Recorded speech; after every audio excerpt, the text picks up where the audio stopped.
Hi friends, ఈరోజు మన recipe మెంతి ఆకుతో ఎగ్ కర్రీ. మెంతాకులో 2 కట్లు, ఎగ్స్ 4.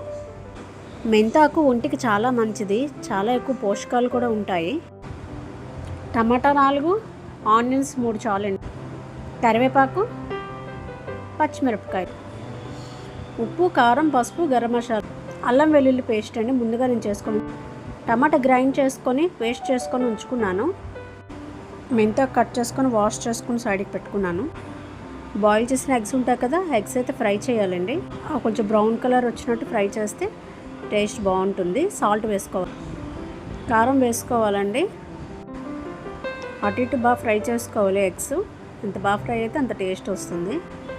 ఫ్రై అయిపోయాక వేరే ప్లేట్లో తీసి సైడ్కి పెట్టుకోవాలి. ఆయిల్లోనే జీలకర్ర, ఆనియన్స్ కొంచెం బ్రౌన్ కలర్ వచ్చినట్టు ఫ్రై చేయాలి. గోల్డెన్ కలర్లో వస్తే టేస్ట్ బాగుంటుంది. ముందుగా గ్రైండ్ చేసి పెట్టుకున్న అల్లం వెల్లుల్లి పేస్ట్ పచ్చి వాసన పోయినంత వరకు ఫ్రై చేయాలి. అవి వేసుకొని అటు ఇటు బాగా కలుపుకోవాలి. కోలగా తరిగి పెట్టుకుని పచ్చిమిరపకాయలు, కరివేపాకు, మనం ముందుగా మెంతి ఆకు క్లీన్ చేసుకొని పెట్టుకున్నాం కదా, తరుక్కొని ఆ మెంతి ఆకు అందులో వేసి అటు ఇటు కలుపుకోవాలి.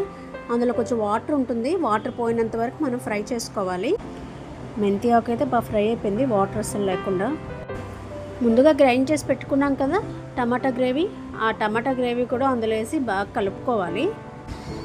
టమాటా పచ్చి వాసన పోయినంత వరకు ఫ్రై చేసుకోవాలి. టమాటా మెంతి ఆకు అయితే బాగా ఫ్రై అయిపోయింది. ముందుగా ఉడికించుకొని ఫ్రై చేసుకుని ఎగ్స్ ఉన్నాయి కదా, అవి కూడా అందులో వేసి బాగా కలుపుకోవాలి. కొంచెం మూత పెట్టుకొని అవి కొంచెం ఫ్రై అయ్యాక అప్పుడు గ్లాసుడు వాటర్ వేసుకోవాలి. వాటర్ వేసాను కదండి, కొంచెం ఉడుకుతున్నది. చూసారా, గ్రేవీ కూడా చూసారా ఎంత బాగా వచ్చిందో. అయిపోయిందండి సింపుల్గా మెంతి ఆకుతో ఎగ్ కర్రీ. ఈ కర్రీ కనుక మీరు ఎవరైనా ఇంట్లో చేసుంటే కామెంట్ చేయండి. నేను చేసిన కర్రీ మీకు నచ్చినట్టయితే లైక్ చేయండి, షేర్ చేయండి, సబ్స్క్రైబ్ చేయండి.